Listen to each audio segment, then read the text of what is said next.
Hi, welcome to a bonus segment. We're reviewing Uncharted. I'm your host today, Miracle Sam, and this is my co-host, Brett. Yes, this is Pop Culture Crisis. We are reviewing the movie Uncharted, which just came out today. I feel bad for Miracle because she did a really good first version of the intro that went really, really well, and then I had to start over because I let a camera angle sit too long because the bonus segments are a little bit out of our typical format, so I apologize about that. That's okay. I messed up because I said 1 can of coffee equals 2 caffeines. But guys, it is Pop Culture Crisis. This is a bonus segment, and we have a co-host today. Introduce yourself, sir. Hi, everybody. It's Brian Kachanik here, and today we're going to be reviewing Uncharted. And now, so this is a Ruben Fleischer movie, and I had to look it up. He's the guy who directed Zombieland. He also did Gangster Squad and Venom. I for some reason I was blanking on it. So we've got Tom Holland, who is extremely hot right now as the lead character. Literally, he's hot. He's very hot right now, Miracle said.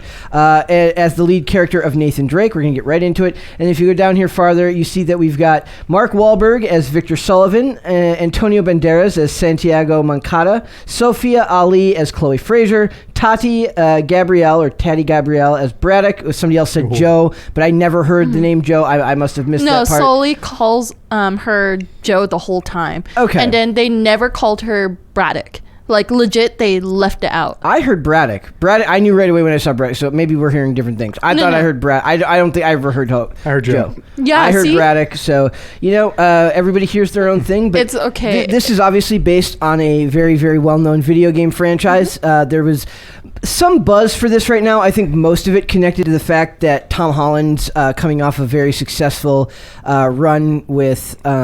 You okay there? Yeah, I'm just making sure IMDb is open. Yes, so he's coming off a very successful run with Spider-Man No Way Home, which is literally still in theaters and close to getting closer and closer to $2 billion, though a lot of people are saying they don't think that it's going to make that mark. But it did just pass Avatar as the third highest grossing movie of all time, not adjusted for inflation. That is something to take into account whenever these people try to talk about the ridiculous new records that they're always setting. So on the outset, the first thing I'm going to ask, I have never played the video games. I want to know if either of you have any experience playing the Uncharted games. Nope. I saw the cover art for it, and I thought it was really cute today because when we went to the movies, this guy brought his son, and his son dressed up like Nathan Drake from the video games. And I didn't understand why this movie didn't include the gun holsters because I remember seeing that in the well, they did the game eventually. But the question was, have you played the games? Yes. I saw a gameplay. Okay, so yeah. But the point is that nobody here has a deep connection with the source material, and that's something to bring into discussion whenever you talk about movies like this. That's because true. Anytime they're adapting something, you're going to get various types of fans. Ones that are going in cold, like us, who have no connection to the source material, and then those that are strong advocates for the source material. This happens in comics. This happens in book adaptations, believe it or not, as well. There was a time when the stuff people read wasn't just comic books. People read books too and got upset when they weren't adapted perfectly. I remember there was Harry Potter. Yes, and then the Hunger Games too. And Hunger Games. So Death on the Nile. This is this is nothing new as far as how they go about adapting material, and whether you have familiarity with it does play into, I believe, your review. It's a strong component as to why you might like something or might not. So I wanted to get that set on the outset that none of us here have any real connection to the source material, because I saw a lot of arguments online about the typical stuff, the same stuff that happens every time they recast Batman. Tom Holland doesn't look like Nathan Drake. Tom Holland is not big enough to play Nathan Drake. No, that's one thing. So I'm going to ask on the outset first, or would you recommend people go see it or not before we even go deeper into it? It's kind of forgettable. Okay. It's enjoyable. Okay. Yeah. The best way I can describe this movie is that it is extremely inoffensive to your general audience's sensibilities, meaning 100%. that you will not go into this and you will not be bludgeoned by any type of political messaging, one direction or the other. You are not going to be overwrought with really, really complicated or over-the-top production, meaning that there's a lot of CGI, but it feels very, very interchangeable with a lot of action movies these days. Whereas if you watch any of the old Indiana Jones movies, there's a lot of really, really strong cinematography. The cinematography in this movie, in my opinion, is very, very boilerplate. It's just good enough to get the job done. It gets the story across visually without being overtly complex or self-absorbed, is a good way to put it. Yeah, I would say so, yeah. The characters themselves are likable, but for the most part, forgettable. Even I would say Holland does the best work of becoming a likable character.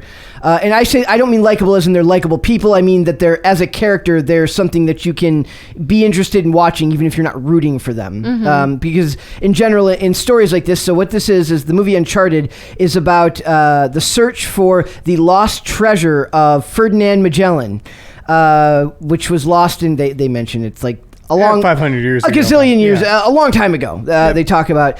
And the story is that that Nathan Drake was been searching for it since birth, or since he was very young. Him and his brother tried to break into a museum to get a map to go search for this treasure. And then it kind of fast cuts to the present day where he is now working in a bar. And he is a bit of a thief himself. He's grown into being a bit of a thief. He takes a bracelet off of a young woman at his bar.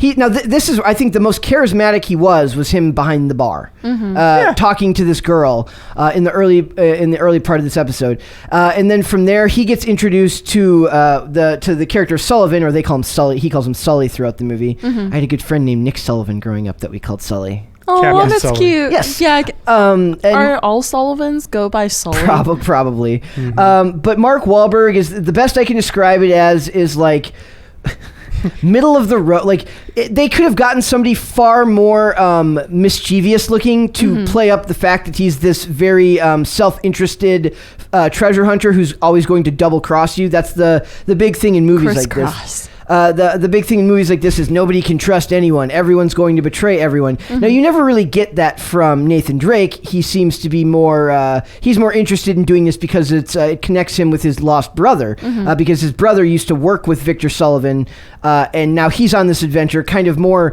out of memory for his brother. He wants to know where he is, and he finds out later down the line from what they understand, he's dead. Exactly. But this is not... oh, God, and I forgot. We're going to just do spoilers. I never remember to do it at the beginning. It's okay. When you watch this... Yes, it's a spoiler discussion. It's okay. Like, we'll just have it flashing in the beginning somewhere before we talk about, like, Not a bad idea. So the point is that the story takes... Now, what I've noticed is there's three major set pieces. So we have the auction house in the beginning where they're looking to get this the keys for this. Basically, they're on the search for the treasure, and they have a bunch of stuff they need. They need keys in the form of crosses. They need the map, and then they need to go and find and then use the map to find the treasure. So the first major set piece is in the auction house where Sullivan and Drake are going to scam their way into these to the keys, or to one of the keys. The other one is with their cohort Chloe, who we have not yet met. This was probably, in my opinion, the easiest to... the best way to start the movie because it felt very digestible. It was like they could have made this way more complicated than they did. It could have been this huge thing, but it ends up being that he gets a distraction while Sullivan steals it's a cross, right? It's a cross, It's a cross. yeah. So he steals the cross and then gets out, and we're introduced to Braddock, or Joe, as you call this person. Like I said, I always heard Braddock, who is apparently an old acquaintances of Sullivan's, and they clearly have a history, as we learn here, and they make it out there. From there, we go to Barcelona. And in Barcelona, it's this is the best part of the movie, in my opinion. The entirety of the Barcelona scene where they have to track down the map is the best part, in my opinion, is the best part of the movie. Out of the three major set pieces, which one did you like the most? I mean, so when they go to Barcelona and they're looking for the treasure map, that is at that time they don't know best. it's a treasure map. They think they're just going there for the gold. I'd say the rest of the movie after the auction pretty much was fast paced. Yeah. It got to the point. If you like action, this is a good movie for you. If you like National Treasure, this is pretty much a copy and paste. Perfect. Yep, that's a perfect way to describe it. I have a few. The main issue I have with this movie is that it felt very much in the vein of Red Notice, in that the story felt very paint by numbers, and the characters felt very disposable. I felt that the character of Chloe was maybe the most miscast, or I shouldn't even say miscast. They did her no favors. In a movie like this, where it's constantly exotic locations, these movies are always described as being fun, fast-paced, and sexy. She looks like a barista at your local coffee shop. That's what I said to Nick. I said, and the actress she's a beautiful woman. So it's like they went out of their way to not do this. Now I understand they're trying to go for a more realistic approach to, like, she's not going to look like this in a movie, but I think you do yourself a disservice when Tom Holland is an extremely handsome dude who's in without a shirt on more than one occasion in this movie. Yeah. He's made to look really good the whole time. Well, just so you know, his opinion is very subjective, right? Yeah, no, this is a subjective. This is yes, all of this is subjective. Like I said, I felt that they didn't go far enough in making the characters feel larger than life. Well, again, like how Brian said, like, it's subjective. If you want to find the parts that they quote unquote think is sexy for Chloe, there's one scene where she's sharing a hotel room with Tom Holland, where he's shirtless and she has a bathrobe that's like hanging one side off her shoulder. That's like considered sexy. That's what I felt like the movie had. And then there's another one where she's swimming in water with Tom Holland, where he wins wet t-shirt contest. Yes. But she's wearing a tank top, but it doesn't do her any favors. And this is not meant to be disparaging to the actress at all. Like I said, if you look at any of her photos that are just like photos of just her, she's an extremely attractive woman. She's very pretty. But I just saying, like, when you make movies like this, it is supposed to project an image that is far above. It's supposed to be surreal in a way. It's not supposed to bear reality. They're literally carrying ghost ships on an on helicopters. A sky crane. On a sky crane. So it's and then the other actress is Tati Gabrielle, who plays Braddock, who I don't think she was believable as extremely evil bad guy number 2 who becomes evil bad guy number 1. Well, that's why I asked you, did you watch Chilling Adventures of Sabrina? She plays as one of the Twisted Sisters. I forgot what her name was in that series, but I love that series so much, especially her character. But she acts the same way in this movie. Yes. Where, like, she is a little bit arrogant. She feels like she's one step ahead of you and is, like, better than you. But very cut. I got no charisma. She's very, I just got no charisma from either of them. I didn't get much from Wahlberg either. Wahlberg felt like he was phoning his performance in a way. Yeah. He kind of. Have you guys ever seen The Happening? Yeah. It felt like that. Like he's like God, and it's like, I'm here. I have to do this. Yes. I didn't. But I said, even at its worst, this movie is still fast-paced, devoid of agenda, and for the most part focused on being fun. I appreciate fun a lot. Yeah. That goes a long way. In a world where movies are very hit or miss these days, I will take fun over the top and filled with agenda any day of the week. That's true. And absolutely. And it was a nice change of pace. Yes. Yep. Like, absolutely. literally the past 3 or 4 movies that I've watched in recent time, especially Moonfall and Death on the Nile, was full of that stuff. And I'm not here Moonfall was not. Oh, well, a little bit. A little bit. Like, and there's then so much Spider-Man had it a little bit. So much stuff we can't talk about here, but yeah. Well, also, Brett was comparing this movie a lot to Angelina Jolie's Tomb Raider. No, I said it should be more like that. I didn't say it was. Yeah, I was like, I don't know if there's any comparison. There's it should have been like that. Kind of the same, but no, like, compare and contrast, because like her, how she portrayed Laura Croft, it was like she's very charismatic, she's sexy, but she's also knowledgeable and very competent and good at what she does. That's what I'm saying. That's the point. Yep. So, and you remember her as that character, but when they remade it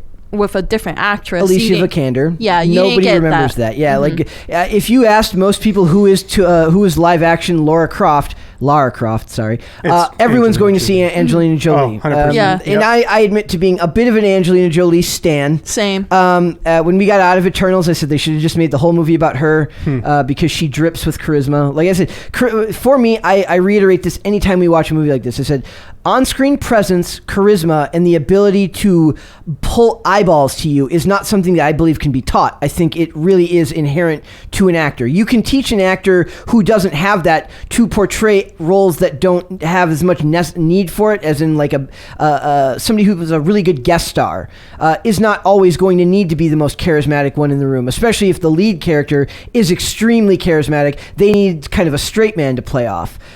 In this movie, I don't feel like any of them had enough charisma to really control the movie themselves. Holland is likable. I still think when he talks, he sounds like he's 15, so I have a hard time with the voice. But that's not his fault. He can't control that. I was talking to my friends on Discord about this movie. I said, this movie, like, if you like quick pace and like anything that's jokey fun, this is your movie. Oh, absolutely. And there's a lot of Tom Holland like shirtless, and they sent me a gif of Tom Holland shirtless, and I'm like, nope, this is what I see. And it's like, I sent them a gif of Ian from Smosh, where like he drew on a fake abs and like muscles, and I was like, this is all I see of Tom Holland, because like he's so kid-like. He's very even young. though he's like older than me. I point this out anytime I see something like this in a movie or television. They live in the most unrealistic New York City apartments you've ever seen in your entire life. Yeah. If Nathan Drake actually owned the apartment he lived in, there would be no need for him to go get Treasure, because that was like a $5 million. I don't think he owned it, because like, you remember he stole that those keys from that one door. Yeah, but that was the other guy's apartment. Then he went back to his place. He had that huge window. That's right. Like the that bay was like, window. That was like I was going to say bay window, but I wasn't sure if that was the right term for bay that. Windows. Is that the right term for that? Bay windows, usually you think of it as like in front of your sink in the kitchen. Okay, it's not as unrealistic as the apartment that Kimmy lived in that movie Kimmy that we were watching, which is like, it's basically a house in an apartment building. But this movie also, in my opinion, did no favors by not using much of Antonio Banderas. The legendary Antonio. Cost too much money. Probably got. What's he known for? Zorro. Desperado. Oh, really? Really? This zillennial over here, or Gen Zer over here. I will say that Taddy Gabrielle did do the physical stuff well, meaning that I don't know if I can buy it whenever these people beat up, whenever 5'3" women beat up 6 foot. It wasn't over the top. It wasn't. But she had enough attitude about her that it worked. But it was when she was delivering the dialogue that I had, like the stuff on the plane with her, and there's a scene where they're on this plane, and that might have been the most unrealistic scene I've ever seen in a movie, and I loved every second of it. Again, all the cargo you falling have to out. watch that TV show, because like it shows like she can actually pull it off. If I'm it's not saying she's not capable of it. I'm saying it did not show in this movie. It didn't context. Work. If they wrote it more sinister, like, because she can pull off Sinister and Wicked. Okay, that's this was not made to be sinister. This is double crossing, double agent, campy, and stuff. yes, and then they also the Sophie, the Chloe character played by Sophia Ali just ends up getting like I was really thinking they were at least going to go where they get together one night, and then she still double crosses him, which makes the double cross kind of even more frustrating. But instead they fall asleep at separate times, and she still double crosses him, but he's like he plans ahead for it. So they kind of like got her off screen, where she wasn't required for the rest of it. I felt like they could have tied that in better with the ending. But like I said, that character, the two women were done no favors by the dialogue and the way that everyone interacted. Like he's like you're vouching for Teddy Gabrielle. I don't know any. I've never seen any of Sophia Ali's work. Listed her as. She did a bunch of stuff like Grey's Anatomy. Believe it or not, I'm not the target audience for Grey's Anatomy. I legit thought she was a different actress who is a British actress. Okay. It said she's from California. And then there was also the really funny Scottish guy whose whole gag in the movie is that you can't understand a word he's saying. That was clever. I enjoyed like if it had more clever writing like that, I would have. But they're not the first ones to do that. Disney did it first. Well, I'm sure somebody did it before So Disney. Sony Studios Yes. or PlayStation Studios made this movie. It says Yeah. Nathan Fillion had shown interest in the role, stating, "I think every actor I know desires to have an action hero-like role." As the guy who played Malcolm Reynolds in Firefly, he could have been a great Nathan Drake. I believe. Absolutely. Like it would have been fantastic. So it says Bryan Cranston wasn't in it. He was rumored to be in it. I'm guessing he would have played the Sullivan role if he had. But as far as we also have to grade this on the scale of this is a video game movie, and in an age where we still don't really have a consistent stream of good video game movies, this is about as good as you can hope for it to be. Not everything is going to be Detective Pikachu or Sonic, which overperformed. You're much more likely to get Assassin's Creed. I feel exactly. I feel like it's because those two things that you listed have more cult following because like it's targeted more They're for kids. Yeah, it's Exactly. for kids. This is not really a kids. This is like a teenager young movie, teen movie. Like there's nothing offensive. There's no premarital sex or anything bad like that. Yeah, nothing insinuating either. Yeah, well, it's also PG-13. And it says keep that in mind. It says the film serves as a prequel to the games. Like I said, I'm not familiar with the games, so which game is it a prequel for? Is it for Uncharted 4? No, like they have. I'm guessing they mean for all of them. Yeah. Okay. It's like before the storyline in Oh, my bad. the video game. So sorry, because I searched up about like a certain item in which this they're movie. probably will do an Uncharted 2. That's okay. Now this is another thing we need to get into because we're not just talking about what we think of the movie, but I want to talk about more than that, and that is the budget is $120 million. Ouch. And I don't think so. If you take 120 million and you times that by 1.5, you get what? That's close to 170. Probably 180 or 90 million. Yeah. Right. If I don't know if somebody wants to do that on their phone, but that's a lot. That's close to $200 million. I don't think they're going to make that back. I really don't. I think the projections for this movie were about 35 to 40 million this weekend. And it made 21 million last weekend, so I don't think it's going to break even.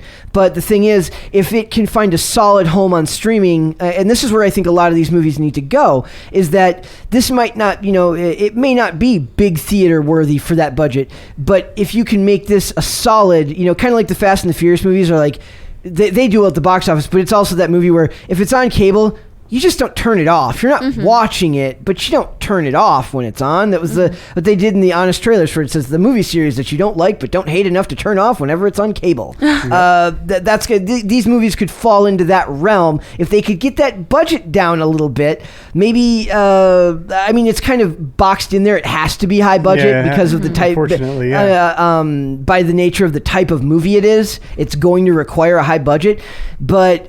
I feel like movies like this, one day somebody will crack the code and there will be a really good one. Maybe you get like a Colin Trevorrow to direct something like this and it could be really, really good. But as for me, I give it a high recommend just because it's inoffensive. It's mostly action and it's fun. And I miss fun at the movies. So yeah, I miss fun. I miss, movies without like political leanings or anything like that. Yeah. I just...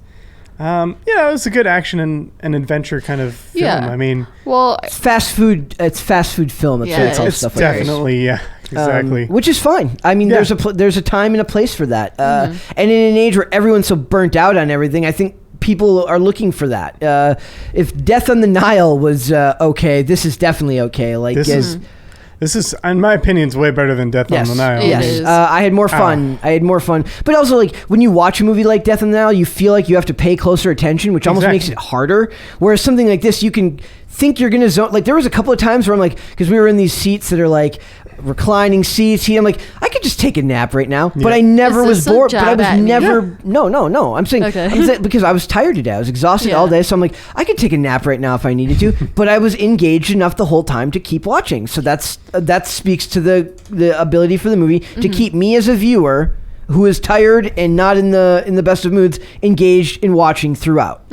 I feel like I'm the opposite. I actually fell asleep 3 times throughout this movie, and it was for the unimportant parts. Okay, well that's it is what it is. Yeah. The stuff with the brother, originally I would have wanted. I said that maybe they would have done good to just skip it altogether, but it was it ended up being necessary. Very in the plot. important at the end. Yeah. But it felt the way they transitioned from him as a youth.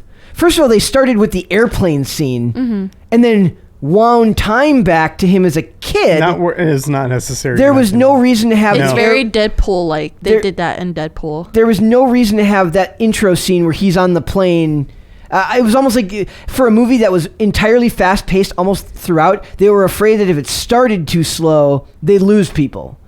So in the director sense, I could see that, but maybe they add like a chase scene to them in the museum when they get caught to keep things moving. Instead, the whole part at the beginning felt tacked on. Like they were like in the editing process, they're like, it starts really slow, but then it picks up really fast. And I think it's really jarring. We need to find a way to speed things up in the beginning to keep the pace fast. And they just couldn't think of anything, so they just started a scene that would later become important. I thought it was kind of strange, especially watching the trailer. Like, wow, that was a big scene right there. Yeah. Probably a lot of hours spent, doing all the special effects and the animations and why and they CGI put that in the beginning, it just didn't make any sense. Yeah. But now And the CGI it is still doesn't make sense. The CGI is very middling. Yeah. But there's the thing, for a movie like this, I don't need it to be perfect or top of the line. Like, I think a lot of people get hung up on everything needs to be the best all the time. You need to temper your expectations when you go to movies and not expect the same thing from every movie. Yeah. Right?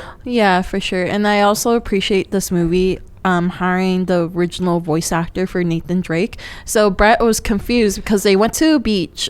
This is like There was a cameo. There was a It's a very cameo. I knew as I was watching it that it had something, that it was some type of inside joke or some type of fan service that I just, as not someone who played the video game, I wasn't privy to. But it was very clear what it was. So do you want to explain again what it was? Yeah, so basically Nathan Drake and Chloe, they basically crash landed in the ocean and to this island that's on one of the Philippine Islands. Filipina islands. Filipina Islands. Well, Philippines. I want to go there. no, well, okay. You calm yourself. Let's go. Stop it. We're going to the Filipina Islands this weekend. Let's go. Have you seen that meme? Have you seen that meme that says like the millennial instinct to say "let's go" anytime you do anything? Yeah, We're Nick going does to do that our a lot. taxes. Me- Let's go. Nick. Well, there's these guys. Oh yeah. Nick. We're totally assiding, but there's like these trick shot dudes on Instagram who like Dude, perfect. they're called D, and it's like two brothers. It's not yeah, D, I know But who you're every time talking they about. make a trick shot, they go, "Let's go." Yeah. Well, okay. So let me they continue. crash land into the ocean. Yeah. So okay, the Filipino Islands. Happy now, Brian? I'm good. Okay, you calm yourself. But basically, they appeared on this island and like they just walk up, and then there's this random guy. He gets up from his lounge chair, shakes Nathan Drake's hand, or like talks to him. That part was a little bit blurry to me because I just woke up. I feel like you lose your right. Quality reviews on this I feel channel. like you lose your right to review something if you fall asleep. No, I woke up mentally. I mean, that's important. I right? canceled the Kimmy review because I literally couldn't sit through it because it was so annoying. But Yeah. I didn't just wing it and say, we're doing it anyway. No, It's like- I actually watched the part a little bit. I wasn't like fully mentally ready. But yeah, so basically they meet this guy and then She they also- walk away. She also doesn't watch shows like all the way through. She like watches them while she's doing other stuff.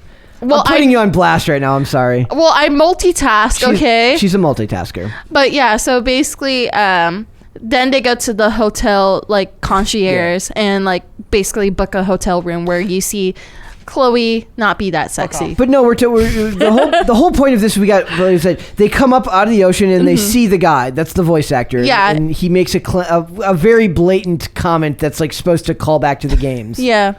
I don't know. But for me, that was cool. Okay. Nice fan service right there. I appreciate that. I always appreciate it when they respect the fans. yeah, I You love okay it there, how over there, buddy. Brian was fighting a Yes. stink bug. Brian was battling a bug here, so that's okay. Oh no, not Phil. No. Or Philip. Is it Philip? I don't know his name. You named him. No, Dane named it. No, you'll have to ask Dane. Oh, it's Philip. So because I said it is Cinderella's husband. Okay, guys. So I want to go one more. If you could have changed one thing to add to this movie, what would you have changed? Maybe the female interest. Maybe change her. Like, no offense to what's the actress's name? Sophia Ali. No offense to you. You're beautiful and all, but I feel like they didn't do you justice. And like, I feel like if they switch you out with Miss Gabrielle, they should have had. They should have done what they should always do, and that's put Zoe Kravitz in everything now. That's what we should. No, do. let's not do that. Let's because have Zoe I Kravitz. went through Kimmy. I thought that wasn't her fault. That was just a bad movie. I thought you watched it because legit the day before you were like, yeah, I'm gonna watch it, and you're like, I'm halfway through, and then I'm just like. She's just a dick to somebody for like the 900th time, and everybody's still nice to her, and I'm like, I'm over this. Well, it's because she has agoraphobia, and they don't say that in the movie. Okay.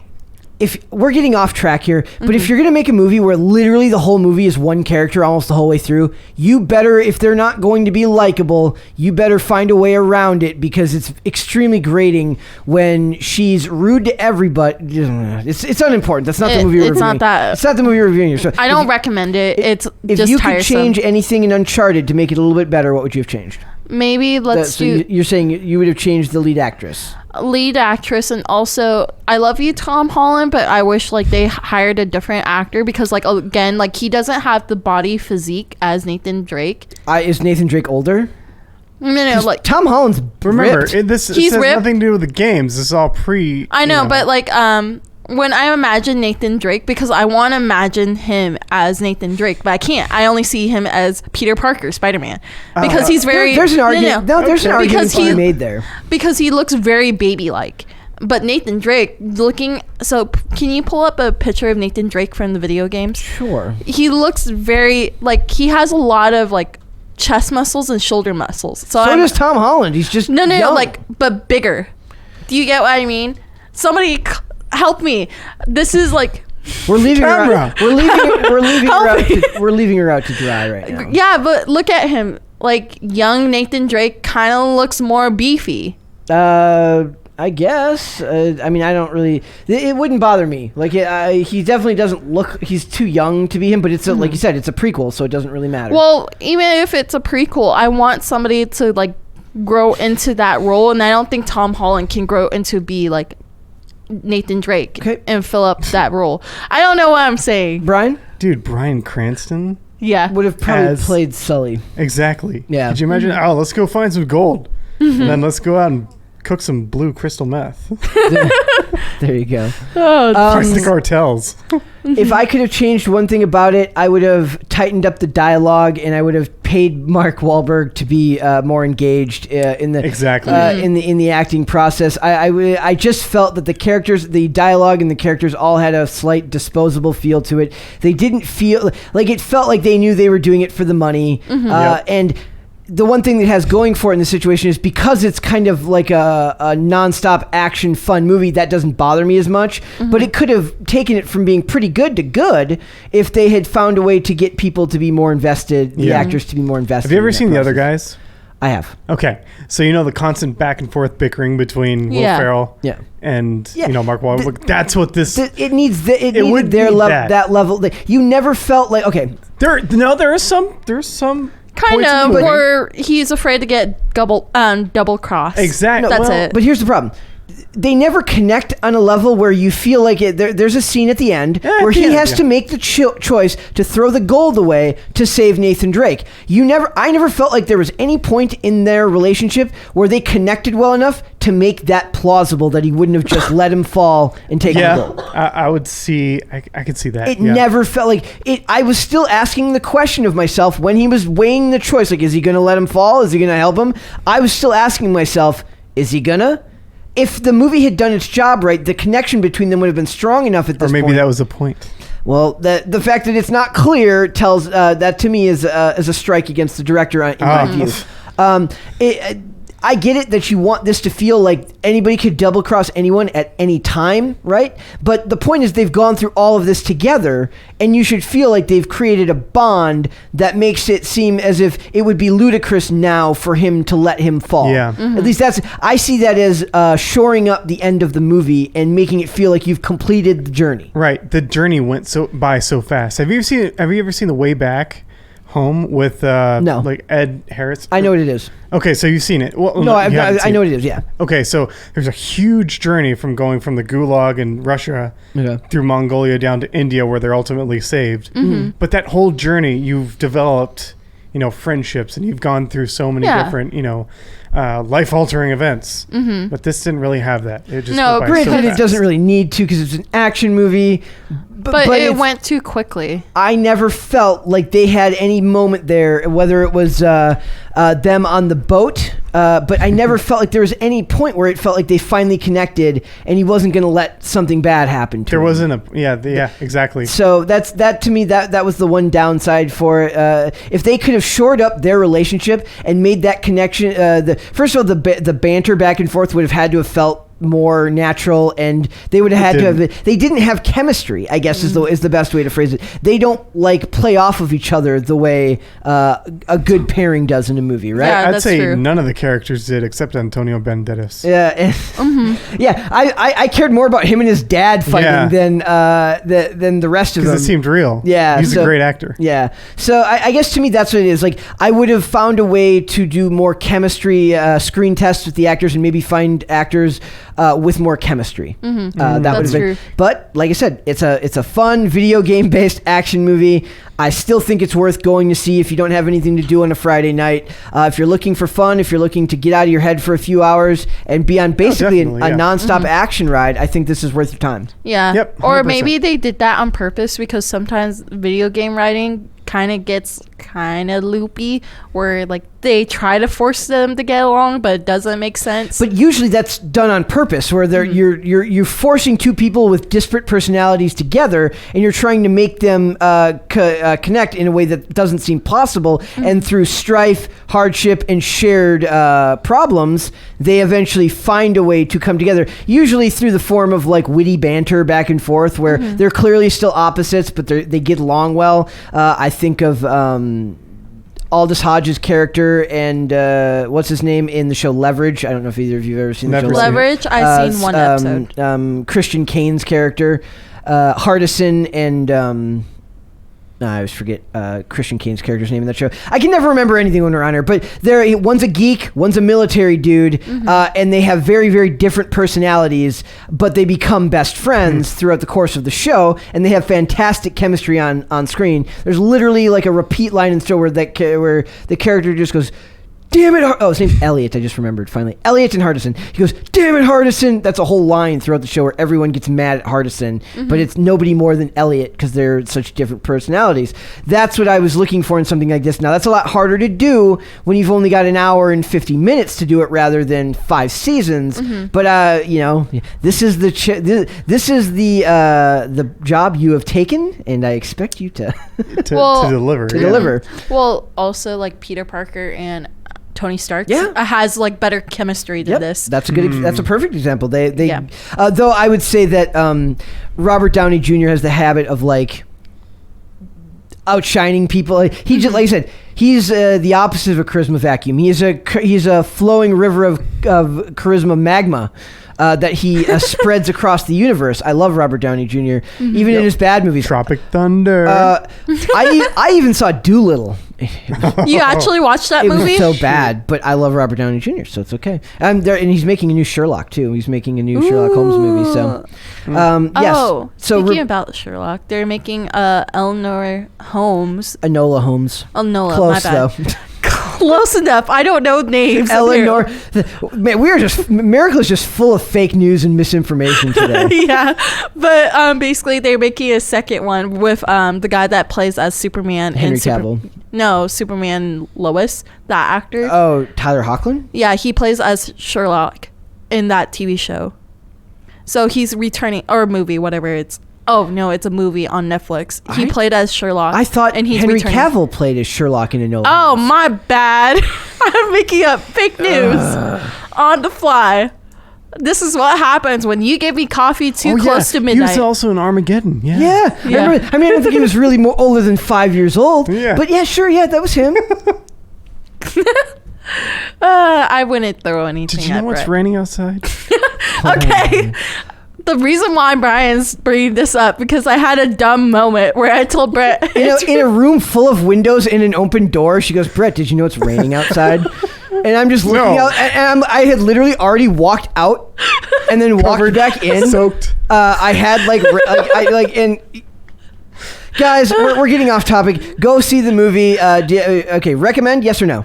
Yeah, if you like very fast, quick pace action movies, this is like a different movie like that relieves you of like the whole PC culture. Yes. At the Kino? Nah, just wait until it comes out on any other streaming platform. Oh my god, wait, is Sony like on any platform? Which platform are they I would showing? imagine it'd be at the PlayStation Store. I know, but for like one. for streaming, are they mainly on Hulu or is it Paramount? Hulu is Disney. Well, like the Sonic This movies on there. will likely be Paramount. Or Amazon Prime. I'm not really That's sure. true. I'm not sure. I say if you got nothing to do this weekend, I do recommend you go see it. It's fun, and I put a lot of stock in a movie just being fun. So my critiques are a lot of the times very much nitpicking. It is what it is. I do think this is worth the time. If you go with a friend, you'll have a good time, and it won't be. It won't leave you upset. It'll leave you like, it was good. It was okay. It was an okay way to spend a night. Save your money. Go spend it on ammo. Go to the range. Oh. That's true, but also warning. There's a lot of teenage girls that come to this movie. Was there? I didn't know. I didn't. Yeah, notice like that. they slowly I don't know walked what- in. Okay. They slowly walked in. That's like, the a Tom little Holland bit. effect. He's gonna Yeah. every movie he's in now. You're gonna have a stream of young fans who are gonna want to see his work. So Yeah. I guess that could be a problem for some, especially if they're going to be loud and whatnot. But Well, no, They like weren't. there's some young kids in ours, but they weren't distracting. Yeah. Very everyone well was glued to behaved. the screen. yeah, like one of them had their infant, but I don't care. I didn't like hear- babies. I thought you were asleep. I didn't hear anything. I didn't hear anything either. So, dude, I felt bad because I was coughing because like I didn't hear you coughing either. because like my throat was like unusually dry from the soda that I drank. And the COVID. Oh, what COVID? Okay, Tofu? guys, Brian, thank you so much for coming. Why don't you tell everyone your social media so they know where they can find you? OG-Helms Way. I'm on Instagram. That's about it. Thank you. Nice. Miracle, share with everyone your social media. I don't have social media because it rots your brain, and I just slice my throat like how Also, Joe sliced. before we get done, the most unrealistic throat slicing ever, there was like a single droplet of blood on Antonio Banderas after he had his neck so-called sliced. Just saying. It was like one drop of blood in a line like somebody drew it with a ballpoint pen. Wait, also He has blood clotting problems. that's true, but also I have a quick question before we leave. That kind of knife that she uses, the Karambit. karambit, does it like do deep cuts or no? Yes, it's a knife, yes. Well, like I'm just wondering because like certain knives, like they like how you cut it, like each open wound looks different. Like one is like very thin, like, but it still spews out a lot of blood because that's realistic on a human body. But I was just wondering about that one. Like, is it like more like open and wider when you cut it? I don't know. I'm questioning a lot of knives. For PG-13. Yeah. Yes. Guys, now that completely irrelevant aside is Sorry. through, you can follow, It's a cool knife. I like it. It's like a little claw. you can follow me on social media on Instagram at Brett Dasovic, since Miracle does She not bought have... it off of Amazon, for sure. Yes. It's like one of those cheap Pakistani Damascus knives. That's true. If you want, also, if you want to follow the channel, please follow us here on YouTube. Subscribe to the channel, like the videos, like this one here. Leave comments below whether you agree with us, disagree with us. If you think the movie is fantastic, if you think the movie is awful, please let everybody know. After that, you can hit the description box, and that will take you to the Spotify playlist, which has the full unabridged episodes of Pop Culture Crisis Monday through Friday. From there, you can also find us on Amazon Music, on Apple Podcasts, and on Pandora. Follow us on social media, please. On Twitter at popculture_show, and then make Dane, our weekday co-host, very happy by following us on Facebook and on TikTok at Pop Culture Crisis. And we will be back with more episodes starting next week. See you then, guys. Bye. All out. Thanks for watching this clip, guys. If you want to see full episodes or follow us on social media, links are in the description below. Bye. Bye.